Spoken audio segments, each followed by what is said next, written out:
লাইলাতুল কদরকে আমরা চিনব কেমনে?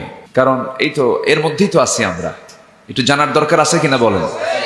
এক নম্বর হচ্ছে, রাতটা গভীর অন্ধকারে ছেয়ে যাবে না, গভীর অন্ধকার হবে না, নাতিশীতোষ্ণ হবে, না শীত না গরম, মৃদুমন্দ, দ্য জেন্টেল ব্রিজ, মানে মৃদুমন্দ বাতাস প্রবাহিত হবে, হালকা হালকা বাতাস থাকবে।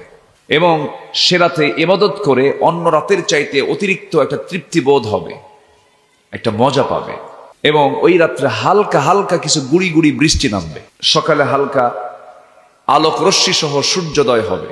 তো এই সিমটমগুলো আমরা সহিহ ইবনে খুজাইমা সহ মুসলিম শরীফ, বুখারী শরীফের বিভিন্ন হাদিসের রেফারেন্স অনুযায়ী আমরা যতটুকু বুঝতে পারছি, গত রাত্রে কিন্তু আমরা এমন কিছু সিমটম পেয়েছি।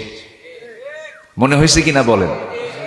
এখন আল্লাহর কাছে বলবো, আল্লাহ কদর আমাদের জুটাইয়া দাও, জোরে বলি আমিন।